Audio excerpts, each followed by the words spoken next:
Boa noite, queridos irmãos do Núcleo Espírita Chico Xavier. Mais uma vez estar aqui com todos vocês é uma alegria muito grande, uma satisfação muito grande para o meu coração. E vamos juntos, então, nessa noite, ter a oportunidade de estudarmos mais um pouquinho sobre essa nossa doutrina de amor, essa nossa doutrina consoladora, essa nossa doutrina de esperança, que é a doutrina espírita. O tema da noite de hoje é Idiotismo e Loucura, que está no Livro dos Espíritos nas questões 371 a 378.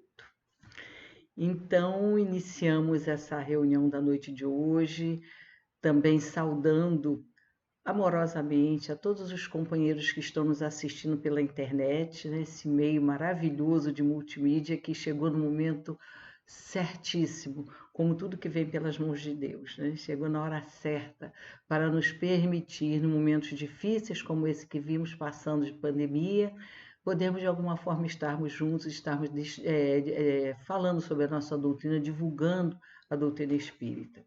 Então vamos ao trabalho da noite de hoje. Inicialmente com o pensamento de Chico, trazemos aqui o pensamento de Chico, que é o seguinte: quando você conseguir superar problemas graves, não se detenha na lembrança dos momentos difíceis, mas na alegria de haver atravessado mais essa prova em sua vida. Quando sair de um longo tratamento de saúde, não pense no sofrimento que foi necessário enfrentar, mas na bênção de Deus que permitiu a cura. Leve na sua memória para o resto da vida as coisas boas que surgiram nas dificuldades. Elas serão uma prova de sua capacidade e lhe darão confiança diante de qualquer obstáculo. Então, é uma mensagem que eu acho muito oportuna para os momentos que nós estamos passando, né? Dificuldades. Vamos sempre focar do futuro, em coisas melhores, pensando sempre positivamente para podermos vencer os obstáculos de uma forma bem altruísta, bem tranquila. Bom, a mensagem edificante do dia, para nós refletirmos a respeito, ela é da Vinha de Luz, lição número 96, e fala sobre diversidade. E diz assim: e na diversidade de operações, e há diversidade de operações, mas é o mesmo Deus que opera tudo em todos. Paulo, na segunda carta aos Coríntios, 12:6, e diz assim: sem luz espiritual no caminho, reduz-se a experiência humana a aplicado acervo de acontecimentos sem sentido. Distantes da compreensão legítima, os corações fracos interpretam a vida como mera penitência expiatória, enquanto os cérebros fortes observam na luta planetária desordenada aventura. A peregrinação terrena, todavia, é curso preparatório para a vida mais completa. Cada espírito exercitar-se no seu campo que lhe é próprio, dilatando a celeste herança de que é portador. A força divina está operando em todas as inteligências e superintendendo todos os trabalhos. É indispensável, portanto, guardarmos muito senso de obra evolutiva que preside os fenômenos do universo. Não existem milagres na construção repentina do plano do espírito, como é impossível improvisar de um momento para o outro qualquer edificação de valor na zona da matéria.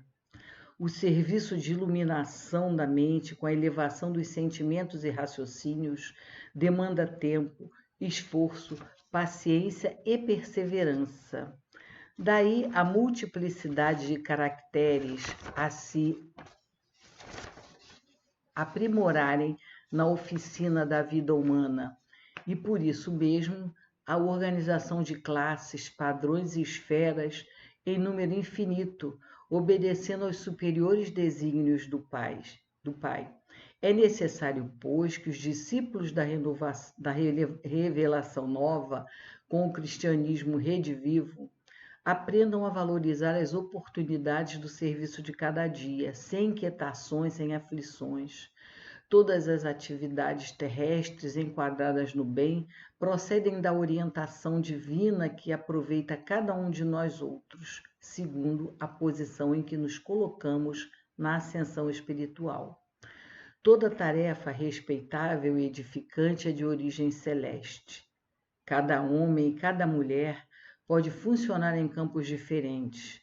No entanto, em circunstância alguma deveremos esquecer a indiscutível afirmação de Paulo quando assevera que há diversidade de operações, mas é o mesmo Deus que opera tudo em todos.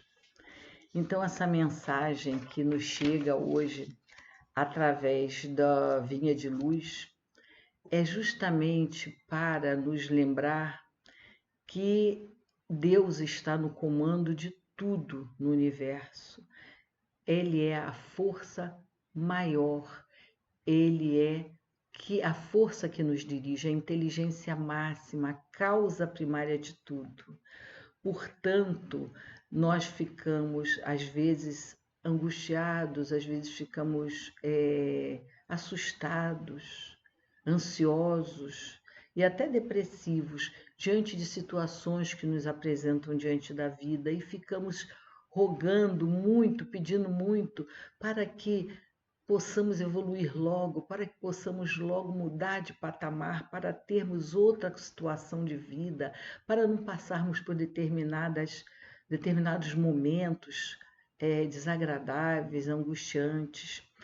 E tudo isso, em tudo isso nós temos que ver então e refletir no que é dito para nós aqui nessa mensagem que Emmanuel nos trouxe, que diz assim: não existem milagres de construção repentina no plano do espírito, ou seja, tudo acontece vagarosamente, pausadamente, como os espíritos nos dizem, a natureza não dá saltos, não é?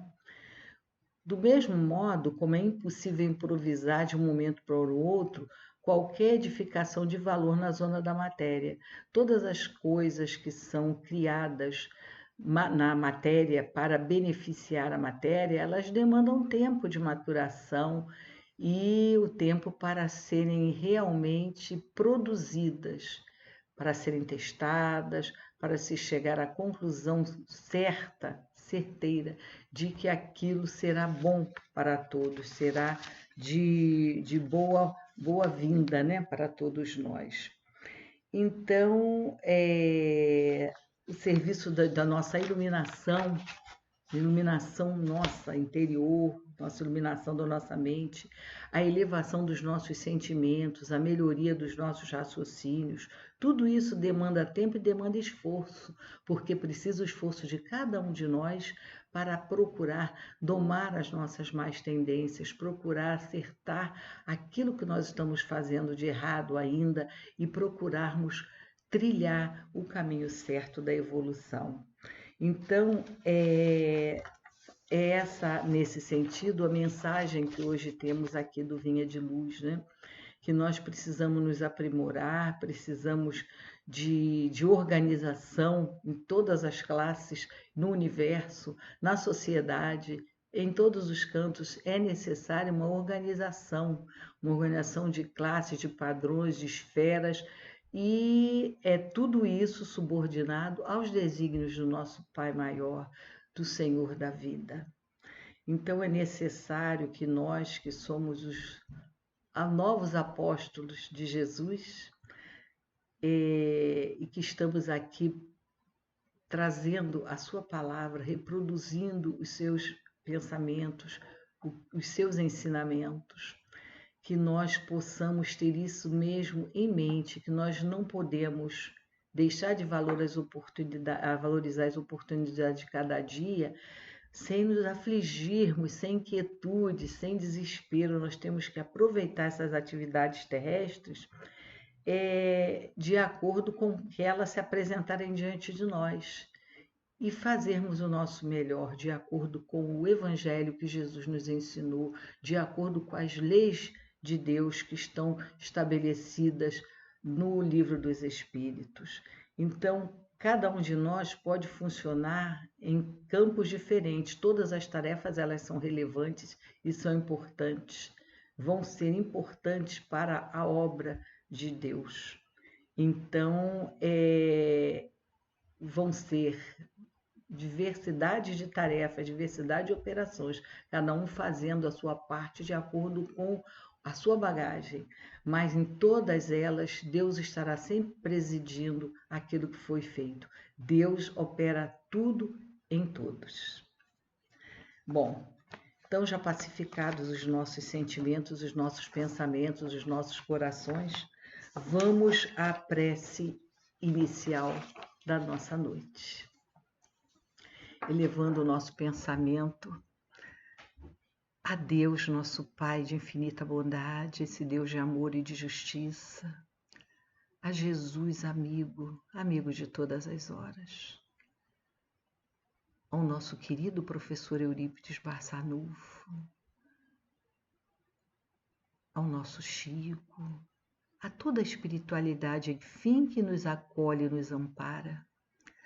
Agradecidos, Senhor, pela oportunidade de estarmos juntos mais uma vez, no aprendizado do Teu Santo Evangelho, no aprendizado das santas leis de Deus. Permita, Senhor Jesus, permitam espíritos amorosos que essa noite de estudos possa ser pautada em muita paz, em muita alegria, em muita fraternidade, que os nossos canais estejam abertos para o aprendizado, para o entendimento, que nós possamos efetivamente aprender o que for trazido pelo estudo da noite de hoje e colocarmos esse aprendizado em operação, colocarmos em nossas mentes, em nossos corações e em nossas mãos, para efetivamente podermos exemplificar aquilo que aprendemos. Senhor Jesus, espíritos queridos, possam abençoar a cada um de nós, a cada um dos aqui presentes nesse momento, através desse meio eletrônico, para o estudo que estamos desenvolvendo a partir de agora. Obrigada, Senhor Jesus, por tudo. Esteja conosco, dê-me a inspiração necessária, Senhor, para que o estudo que eu preparei para dividir com todos esses amigos queridos possa ser claro, possa ser correto e possa tocar o coração de cada um. Muito obrigada, Senhor Jesus, que assim seja. Bom, então, vamos ao estudo da noite de hoje, que é sobre idiotismo e loucura. Bom, para nós começarmos a falar sobre esse assunto, nós temos que colocar em foco os 5 pilares da doutrina espírita, que são a existência de Deus, a imortalidade da alma, a pluralidade das existências, a pluralidade dos mundos habitados e a comunicabilidade dos espíritos. Então, a nossa doutrina ela está alicerçada nesses 5 pilares que nós falamos agora, que nos vieram trazidos pelos espíritos através de Kardec. E, especialmente no estudo de hoje, nós vamos focar na imortalidade da alma e na pluralidade das existências, que vão ser, assim, o pilar onde nós vamos focar nosso estudo da noite de hoje. Eles vão ser a base do nosso estudo. Bom, nós todos espíritos fomos criados simples e ignorantes, como já sabemos, né? Sem nenhum conhecimento, com toda a simplicidade. E nós vamos, então, através do uso do nosso livre-arbítrio, caminhar, crescer, fazer o nosso progresso na escala espírita, né? Até onde nós sabemos, pela nossa possibilidade atual desse conhecimento, nós temos a primeira ordem, que são dos espíritos puros, a segunda ordem, que são dos bons espíritos, e a terceira ordem, que são dos espíritos imperfeitos. Os espíritos amigos entendem que, por enquanto, dentro do que nós temos condições intelectuais, cognitivas e sensoriais até de aprender, é isso aí, primeira, segunda e terceira ordem. Provavelmente tem muitas outras ordens aí na frente, mas que nós, por enquanto, ainda não sabemos. Bom, então nós falamos do livre-arbítrio, né? Que nós vamos precisar do livre-arbítrio para poder tocar esse nosso desenvolvimento para diante. O que é o livre-arbítrio? O livre-arbítrio é a escolha entre o bem e o mal. Através dessa escolha, a alma, o espírito encarnado, que é o espírito encarnado, tem a possibilidade de se desenvolver, evoluir, se aperfeiçoar e subir, desenvolver-se, evoluir na escala espírita, se tornando cada vez mais perfeito, cada vez melhor. E isso aí é um fundamento para a nossa evolução. Nós temos que cada vez aprender a nos tornar melhores. Fazendo o quê? Irmos fazendo acertamento dos nossos defeitos, daquilo que nós ainda trazemos dentro de nós de errado, e procurarmos nos acertar com a lei de Deus, né? Bom, o planeta Terra, onde agora nós estamos aqui abrigados, em meio desse universo, com milhões e milhões de outros mundos, né? O planeta Terra que nos abriga, ele além de hospital e presídio, é uma escola onde nós aprendemos a amar incondicionalmente. Esse, para mim, no meu entender, é o requisito indispensável para que se opere dentro de nós a tão necessária e sonhada evolução, onde nós vamos então aprendendo as lições e nos submetendo a provas. Nós temos nesse processo que ir aprendendo a amar incondicionalmente.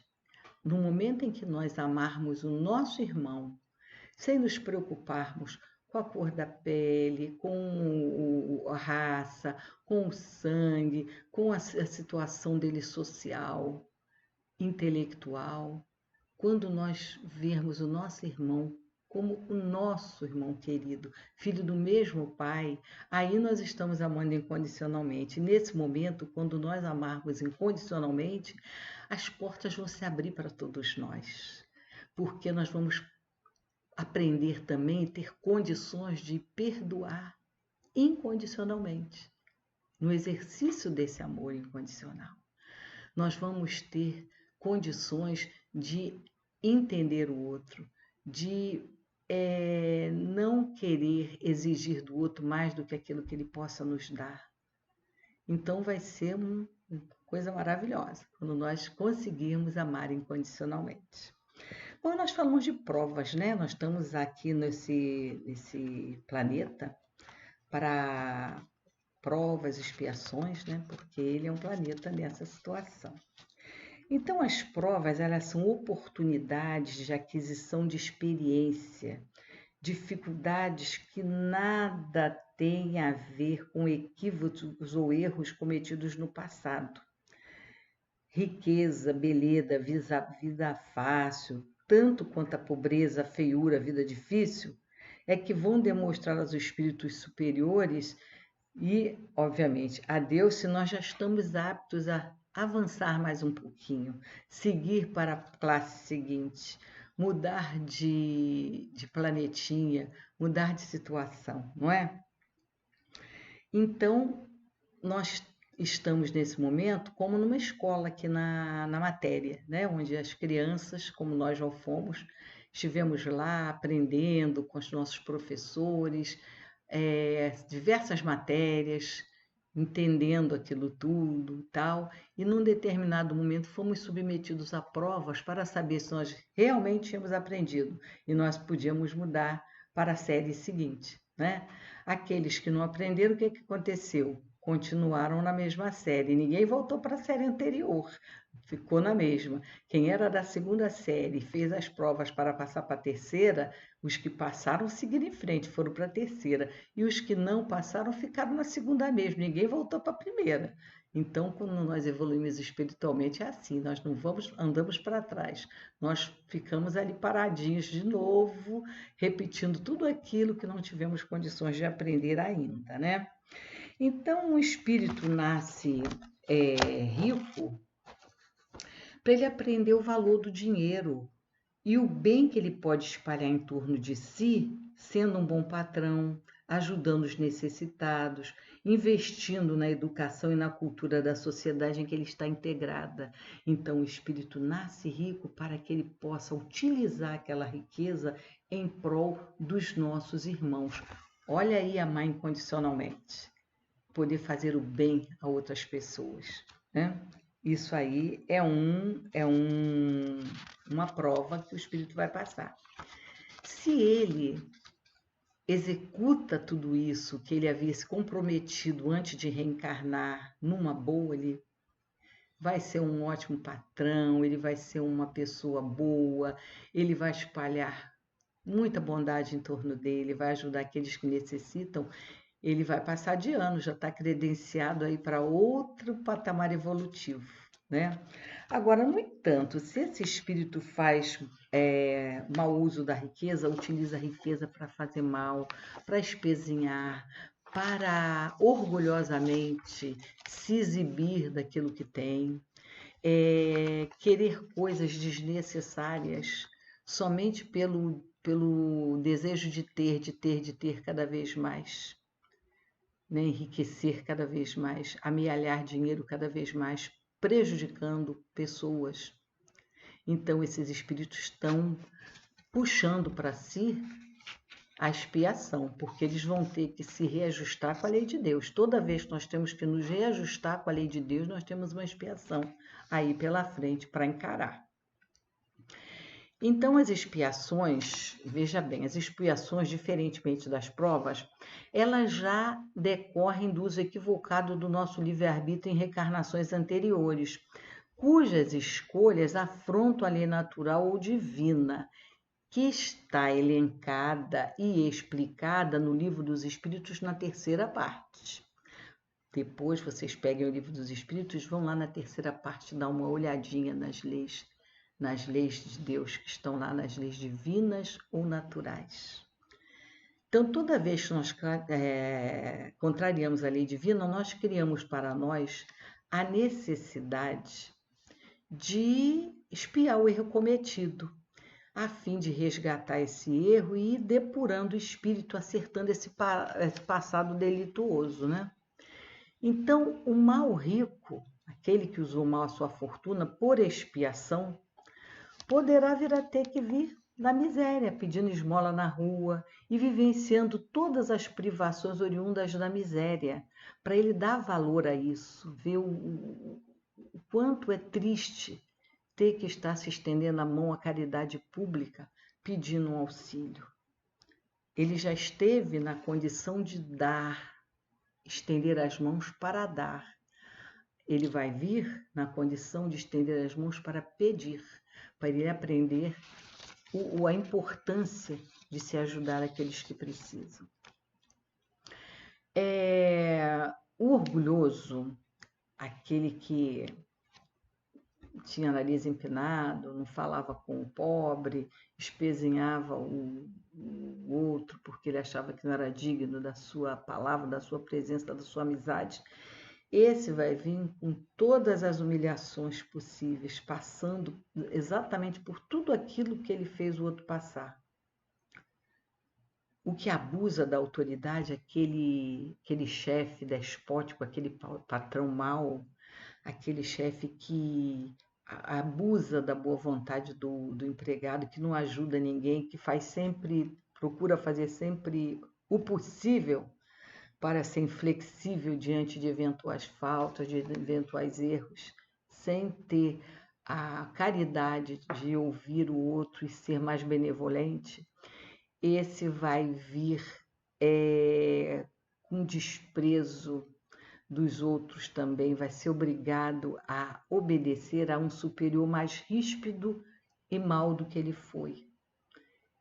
E vai ter o desprezo dos que estão em volta dele, para ele sentir o quanto isso é duro, né? Aquele que cometeu homicídio também vai passar pela pena de talião, pois aquele que matar pela espada perecerá, disse Jesus a Pedro, né? Lá no monte, quando ele foi preso.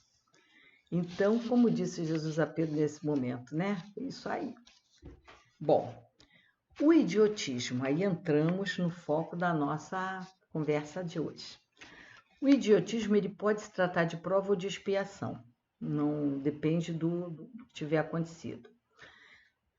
O idiotismo, esse termo assim, idiotismo foi muito utilizado era utilizado na época de Kardec, é assim que vem mencionado no Livro dos Espíritos. Por isso nós estamos falando de idiotismo, que hoje já não é um termo mais utilizado, né? Então, isso é uma limitação que atinge o cérebro do corpo físico, o cérebro do corpo físico, daqueles que usaram indevidamente a sua inteligência. Inteligentíssimos, espíritos inteligentíssimos e que utilizaram mal a sua inteligência. Utilizaram a sua inteligência para prejudicar, para fazer o mal, para fazer descobertas nocivas para a humanidade. Então, essas pessoas vão ter esses compromissos para enfrentar daí para frente. Então, essas pessoas que passam por isso, por essa prova ou expiação do idiotismo, são compromissos espirituais adquiridos em encarnações anteriores. Então, eles na encarnação seguinte, eles vêm, pode até pular uma encarnação ou outra, mas eles vêm com aquela situação de idiotismo para justamente quitar esse débito para com a lei de Deus. Houve um tempo em que se punha em dúvida a existência da alma nos idiotas. Olha que coisa, né? Inimaginável hoje em dia, com o avanço da tecnologia, avanço dos estudos, avanço da ciência, avanço da medicina. Como se pensou um dia isso, que os idiotas, eles chamavam idiotas ou cretinos, não tivessem alma. Né? Uma barbaridade. E alguns chegavam mesmo a questionar se eles pertenceriam à espécie humana. Olha que coisa, né? Então o Espiritismo vem para esclarecer tudo isso, para mostrar de onde provém essas enfermidades posteriores que o espírito sofre, que o espírito tem que conviver. Né? O Espiritismo encara essa limitação de uma forma mais lúcida, comprovando aí a justiça de Deus de modo a moralizar, de modo moralizador, melhor dizendo, e instrutivo. Essa situação de idiotia que acomete espíritos que encarnam aqui na Terra, o Espiritismo vem nos mostrar, explicando por que isso acontece, o que está vinculado a compromissos que nós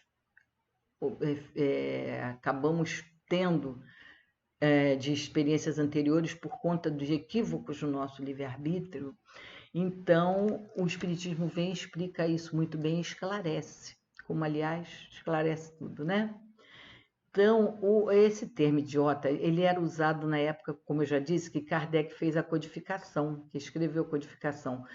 Hoje, essas pessoas portadoras dessa deficiência, elas são pessoas ou criança com deficiência, chama-se PCD, pessoa com deficiência. Então, foram abolidos os termos idiotia, portador foram abolidos termos idiotia, portador de deficiência e pessoa, criança especial. Não se usa mais esse termo especial. Então, em regra, essas pessoas são muito inteligentes. E quando o espírito se desdobra do corpo físico pelo sono, a alma sofre muito, porque está animando um corpo limitado que não permite a expansão de toda a sua potencialidade. A alma é inteligentíssima e está presa num corpo que muitas das vezes não pode exercer a fala, que não tem os pensamentos coordenados, o espírito ele não tem condições de manejar aquele aparelho físico da maneira como ele quer, porque o aparelho é deficiente, né? Tem problemas. Então, o espírito que anima o corpo, o espírito que anima o corpo é perfeito, o corpo é que tem a deficiência, né? Entenderam bem isso, né? Então, o corpo físico é que possui as limitações orgânicas que não permitem ao espírito exercer a sua potencialidade em toda plenitude, não lhe confere total liberdade para se expressar. O corpo é que tem o problema, o corpo é que tem a deficiência, o espírito está pleno das suas capacidades. Por isso que quando ele está desdobrado pelo sono, ele sofre muito, é uma punição muito severa. Ele está preso, aquele corpo é uma prisão para ele, né? Então, a esse respeito, o Kardec então nos elucida em comentários feitos à pergunta 373 do Livro dos Espíritos. Ele diz assim: a superioridade moral não está sempre na razão da superioridade intelectual, e os maiores gênios podem ter muito a expiar. Daí resulta frequentemente para eles uma existência inferior às que já tinham vivido, o que é uma causa de sofrimento. Os entraves que o espírito prova em suas manifestações são para eles as cadeias que constrangem os movimentos de um homem vigoroso. Ele está preso naquele espírito, naquele corpo. Pode-se dizer que os cretinos e idiotas são estropiados do cérebro, como o coxo é das pernas e o cego dos olhos. Ele está preso àquele corpo que não corresponde à sua potencialidade espiritual. Então, o espírito que anima o corpo nesse estado, quando de desdobramento, ele sofre pra caramba, sofre duramente, né? Ele compreende que ele está passando por uma expiação, uma prova, que o aprisionamento àquele corpo impede seu desenvolvimento e, por conseguinte, a sua evolução espiritual. Ele compreende perfeitamente aquilo que está passando com ele por conta daquele aprisionamento no corpo que não corresponde àquilo que ele pode fazer. O espírito sofre muito, muito, muito. Então, o espírito somente podendo se utilizar de órgãos imperfeitos, fica extremamente perturbado. Sofre muito porque sabe que essa é uma situação que ele não pode alterar, ele não tem gerência sobre isso. E ele vai ter que conviver com isso até o seu desencarne, não tem jeito, ele não pode mudar aquilo ali. Então, para um espírito orgulhoso, um espírito dessa natureza, é um sofrimento muito grande, muito severo. Então, sobre isso aí, eu trago para ilustrar um caso de idiotia mencionado no livro Céu e Inferno, Expiações Terrestres, na Revista Espírita de 1860, do mês de julho. É a história de Charles de Saint-Gé, cujo espírito foi evocado na Sociedade Espírita de Paris de 1860. Lembrando que naquela época, na época de Kardec, em função da finalidade daquele livro que estava sendo elaborado para que servisse de exemplo para nós hoje, né, mais tarde, em gerações futuras, os espíritos eram evocados, eles eram chamados ali na Sociedade Espírita de Paris para dar seus depoimentos. Tá? Tudo isso sob o amparo, sob a proteção e a coordenação da falange do Espírito de São Luís. A coisa não era feita assim de qualquer forma, não. Havia uns médios já preparados para isso e São Luís estava ali à frente coordenando o trabalho, que Kardec, então, escreveu e tornou possível para nós, nos dias de hoje, entendermos o que se passava com esses espíritos, e eles vêm, então, exemplificar cada tipo de situação de espírito que acontecia naquele tempo, suicidas, espíritos infelizes, espíritos felizes, tudo isso foi Está lá no livro no Céu e Inferno, para quem quiser aprender. É um livro excelente. É um livro que não é muito assim visado dentro da codificação espírita. Às vezes as pessoas até pulam o estudo dele, mas é um livro maravilhoso. Leiam sem preconceito. Leiam porque ele é muito bom. Dá assim, uma amplitude de conhecimento tremenda para nós. Bom, então, como diz lá na Revista Espírito, Charles era um rapaz de 13 anos, ainda encarnado, cujas faculdades intelectuais dele eram nulas a ponto dele nem conseguir comer sozinho. Ele não reconhecia os pais. Ele era um rapazinho assim, com sistema orgânico não desenvolvido, todo estropiado, tadinho. Então, São Luís autorizou que ele fosse evocado. Ele ainda era vivo, ele era encarnado, diferentemente dos outros espíritos que dão a manifestação aqui no céu e inferno, eles eram desencarnados. O caso do Charles, ele ainda era encarnado. Então, durante um período de repouso dele, São Luís permitiu que ele fosse evocado na Sociedade Espírita de Paris para se estudar o caso dele, né? Então ele vai, o espírito de Charles vai lá e olha como ele se apresenta, como um pobre espírito preso à terra por um pé, qual um passarinho. Olha como é que ele se sentia preso, tolhido ali naquele corpo que não correspondia à sua intelectualidade, né? Ele informou que tinha consciência da situação que ele estava passando, e para ele isso era um cativeiro, era um horror, era um aprisionamento. Segundo ele, quando o corpo físico adormecia, ele se sentia um pouco mais livre para se elevar até o céu, com o qual ele sonhava. E que o espírito sofria muito com a situação, pois ele sabia que isso era uma punição para ele, já que ele não a escolhera, mas isso fora imposto a ele por Deus. Ele via isso como uma punição de Deus, como Deus punindo a ele, né? Não tinha noção, como nós temos hoje em dia, que não tem essa punição. Nós estamos apenas nos reajustando com a lei de Deus por nós descumprirmos a lei. Então, ele achava que essa punição era devido à vida que ele tinha levado na encarnação posterior, em que ele foi um jovem libertino durante o reinado do rei Henrique III. O rei Henrique III ele foi rei da França de 1574 até ser assassinado em 1589. Então, a gente chega à conclusão que esse Charles ele levou 300 anos entre uma encarnação e a outra, porque ele foi evocado aqui em 1860. Olha só.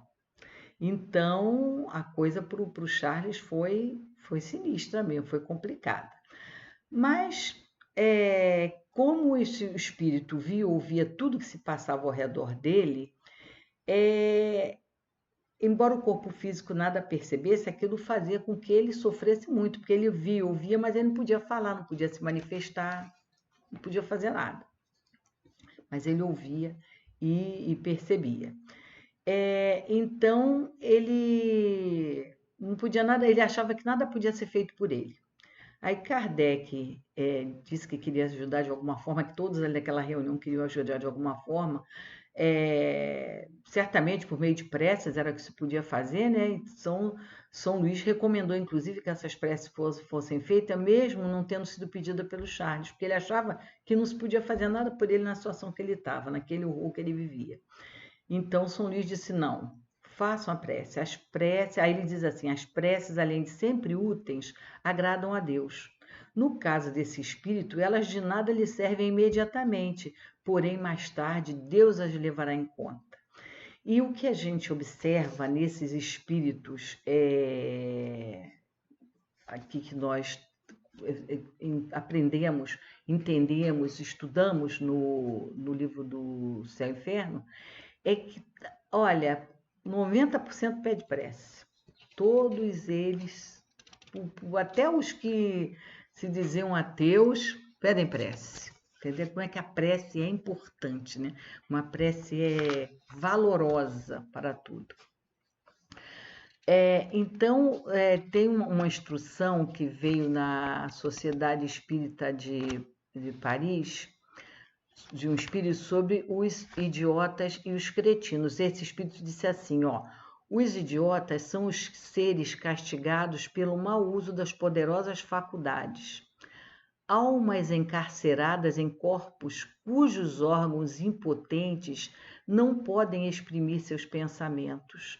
Esse mutismo moral e físico constitui uma das mais cruéis punições terrenas, muitas vezes escolhidas por espíritos arrependidos e desejosos de resgatar suas faltas. A provação nem por isso é improfícua, porque o espírito não fica estacionário na prisão carnal. Esses olhos estúpidos veem, esses cérebros deprimidos concebem, conquanto nada possam traduzir pela palavra e pelo olhar. Excetuada a mobilidade, o seu estado é de letárgicos ou catalépticos, que veem e ouvem sem contudo poderem exprimir-se. Quando tendes esses horríveis pesadelos durante os quais procurais fugir de um castigo, gritando, clamando, não obstante a imobilidade do vosso corpo como da vossa língua, quando tal sucede, dizemos, a vossa sensação é idêntica à dos idiotas.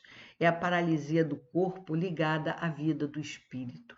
Olha que síntese muito bem feita por esse espírito que deu manifestação na Sociedade Espírita de Paris naquela época, né? Ele mostra bem a situação do espírito como é. Aí ele fala assim que eles não podem nada podem traduzir pela palavra e pelo olhar. Aí eu vou discordar dele, porque eu tive a grande alegria e a grande honra de ter uma irmãzinha com deficiência. Minha irmãzinha era Down e era autista. Então, as duas coisas complicadas, né? Mas ela falava com os olhos. Eu entendia tudo o que ela queria. Depois que a nossa mãe desencarnou, ela ficou comigo 10 anos. Ela desencarnou com 60 anos, o que é uma coisa assim impressionante para uma pessoa com as deficiências dela, né? Mas ela falava com os olhos.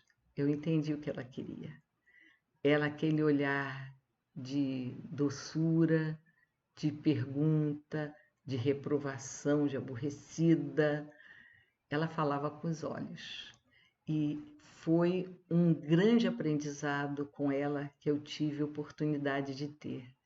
Foi uma alegria para mim ter tido essa grande oportunidade de poder cuidar durante 10 anos da Marizinha, esse espírito lindo que eu tenho certeza que agora está muito bem e que eu já soube que futuramente vai estar vindo aí sem as sequelas, já reajustada com a lei de Deus, vai vir com tudo bonitinho. E eu, então, nesse aspecto, discordo desse espírito que deu a manifestação, porque ela falava com o olhar. Era uma coisa muito linda. Bom, sobre a loucura também é uma punição ao abuso das faculdades mentais, da inteligência. E segundo Kardec, na Revista Espírita de 1860, nas páginas 192 e 193, a loucura decorre de uma predisposição natural e tem como causa primeira uma relativa fraqueza moral. Olha só.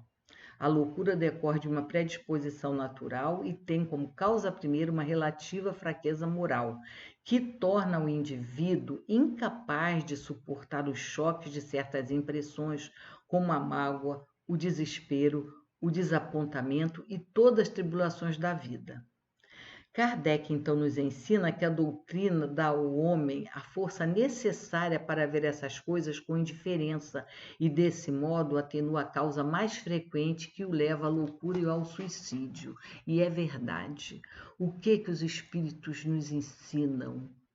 Para nós termos calma, termos paciência, deixarmos Deus agir. Porque muitas vezes, diante da nossa ansiedade, nós saímos atropelando, mas temos que deixar a espiritualidade nos ajudar, fazer a nossa prece nos momentos mais difíceis, mais aterradores, mais desesperadores. quando nós não sabemos mais o que fazer, vamos fechar os olhos, ficar introspectivos, elevar o nosso pensamento e pedir ajuda a Deus. Quando não conseguirmos nem pensar, nem articular uma frase, peçamos apenas: Jesus, me ajuda. É o bastante. Peça isso do fundo do coração, que eu tenho certeza que a ajuda virá rapidamente, em segundos, porque já veio para mim algumas vezes, em situações semelhantes. Então, ainda segundo Kardec, a loucura não seria criada pelas leis divinas, mas resultaria basicamente da ignorância, da sordidez e da miséria, coisas que o ser humano pode combater, e que, sendo o progresso uma condição expressa da humanidade, as provações tendem a se modificar à medida que nós fomos evoluindo, né? Acompanhando essa evolução através dos séculos. Então, segundo Kardec, virá um dia, e com certeza virá, em que as provações serão todas morais, não serão mais físicas, e a Terra, quando a Terra já tiver preenchido todas as fases da sua existência e tiver então se transformando numa morada de felicidade, como se dá com os planetas adiantados. Olha que coisa boa, nós vivermos num planeta assim, evoluído, adiantado, em que a felicidade seja uma constante nas nossas vidas, que as nossas preocupações sejam outras, né? Então, a loucura, sintetizando, ela já é uma de predisposição que aquela pessoa tem, né? Que aquele indivíduo tem. É uma predisposição que ele tem e que ele não consegue passar, suportar choques que aconteçam na vida dele. Uma mágoa, um abandono, uma pessoa, um amor que se vai, nada disso ele consegue suportar e enlouquece, né? A perda de entes queridos, acontece muito disso, o espírito desespera e enlouquece, não consegue passar por aquela situação que provocou aquele momento desesperador porque ele está passando, né? Então ele enlouquece e compromete toda a sua trajetória futura como espírito, né? Bom, então, concluindo a nossa conversa de hoje, nós temos a seguinte conclusão. Tudo isso que nós comentamos, né, com amparo na literatura espírita que nós trouxemos para vocês,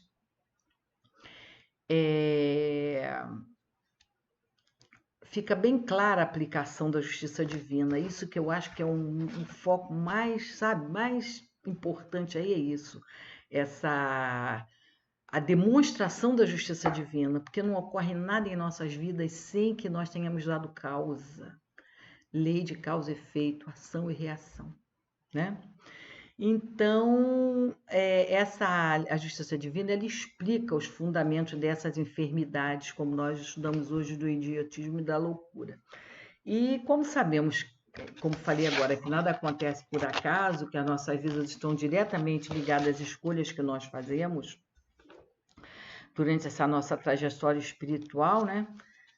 Através do uso do nosso livre-arbítrio e a incidência da lei de causa e efeito, isso nos leva ao acertamento das infringências cometidas contra a lei divina e através das expiações ou a comprovação de aprendizado desenvolvido através das provas a que vamos sendo submetidos. Bom, então, assim se aplicam todas as enfermidades, né? Todas essas enfermidades são explicadas e como nada ocorre sem causa e não existe injustiça de Deus, pois se trata apenas de aplicação da sua justiça, isso demonstra a imensidão da misericórdia e do amor de Deus por todos nós. Ele está sempre nos dando oportunidade, nos dando chances de reajuste. E isso é maravilhoso. Ninguém vai ter penas eternas, ninguém vai para o inferno. Todos nós temos direito a ir para os mundos superiores, os mundos evoluídos, que nós chamamos de céu, que são mundos maravilhosos. Então,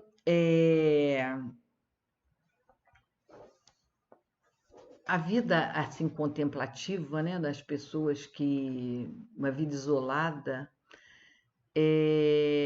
muitas vezes geram revolta de alguns contra o suplício voluntário e lamentam a escolha feita do uso do livre-arbítrio, né? Sentem um desejo violento de tornar a outra vida e de esquecer a resignação do presente e o remorso do passado, do qual eles têm expiações terrestres para cumprir. Muito embora sejam idiotas ou loucos, eles têm o passado, né?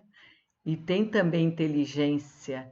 Inteligência normalmente muito avançada, como já falamos. Sabem muito mais do que muitos de nós.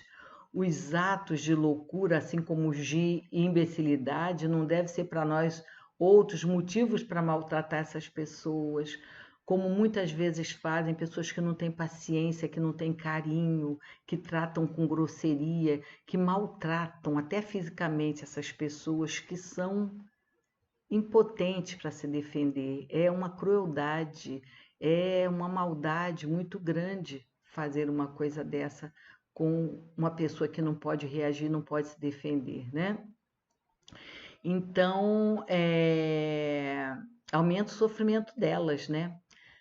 Então, nós temos que ajudar a cuidar, a levar amor para esses espíritos e, de alguma forma, procurar diminuir, reduzir, minorar um pouco esses sofrimentos, porque eles já sofrem tanto. Né? Tudo isso que eles passam, esse aprisionamento nesse corpo já é uma coisa tão triste. E os loucos, né, que vivem naquele mundo paralelo, com aquele corpo totalmente improdutivo para eles, aquele espírito que vê aquele corpo totalmente desregulado para o que ele quer fazer, para o que ele precisaria fazer, para o que ele gostaria de fazer. Então, é uma tristeza, um sofrimento muito grande. É nossa obrigação procurar diminuir, minorar esses sofrimentos e levar para eles todo o carinho que nós pudermos, todo o amor que nós pudermos dar para ele. E sermos agradecidos a Deus quando nós tivermos tido a bênção de receber no nosso lar, nos nossos braços, pessoas assim que precisam tanto do nosso amor, espíritos tão necessitados. Então, é isso por hoje. Né? Vamos então, espero que vocês tenham gostado, que tenham entendido, que o ensinamento tenha entrado no coração de todos, né? Porque esse daí é o objetivo, nós aprendermos e utilizarmos isso na nossa vida, entendermos que tudo isso provém da justiça de Deus, está fundamentado no nosso livre-arbítrio, na lei de ação e reação, e que nós devemos fazer o melhor por todos esses que estão nessa situação de idiotia, de loucura, porque eles sofrem demais quando seus espíritos estão libertos do corpo. Então, nós devemos dar todo carinho e toda atenção a ele e muito amor. O amor incondicional, não esqueça. Bom, então vamos fazer a prece final para encerrar, né, o nosso estudo de hoje, elevando o nosso pensamento a Deus, nosso Pai, mais uma vez, a Jesus amigo, a todos os nossos amigos espirituais, agradecidos que estamos por esses momentos de paz, esses momentos de tranquilidade, de alegria, de muita fraternidade, esses momentos de corações entrelaçados, Senhor, através dos ensinamentos dessa doutrina de amor que legastes para nós. Obrigada, Senhor, pelo aprendizado. Obrigada pela oportunidade de estarmos juntos, mesmo que virtualmente. Abençoa, Senhor Jesus, a cada um. Que todos os lares possam receber as tuas bênçãos, Senhor Jesus. Que Maria Santíssima, nossa querida mãe, tua mãe e nossa mãe também, que ela possa abençoar todos os lares, todas as famílias, unindo todos os corações sob a tua proteção, Senhor Jesus. Obrigada por tudo, querido amigo. Abençoa o nosso núcleo espírita Chico Xavier. Abençoa todos os trabalhadores dessa casa de amor. Abençoa a direção da casa nessa tarefa tão árdua de dirigir os trabalhos voltados para o bem, os trabalhos voltados para a caridade, os trabalhos voltados para a divulgação da nossa santa doutrina. Força, coragem e muita fé a todos. Abençoa-nos, Senhor Jesus, hoje e sempre esteja conosco. A tua presença nos acompanhe sempre, Senhor Jesus. Graças a Deus. Então, meus queridos, agradeço pela oportunidade, essa oportunidade de trabalho, de divulgação da nossa doutrina e espero que tenha trazido algumas novidades ou alguns bons ensinamentos, algumas boas palavras e que vocês possam aproveitar de alguma forma tudo isso que foi dito hoje aqui. Um beijo no coração de cada um de vocês, que Jesus os abençoe e nós possamos estar aqui em outras oportunidades mais uma vez. Muito obrigada. Que Jesus abençoe a cada um de nós e nos dê uma boa noite. Muito obrigada.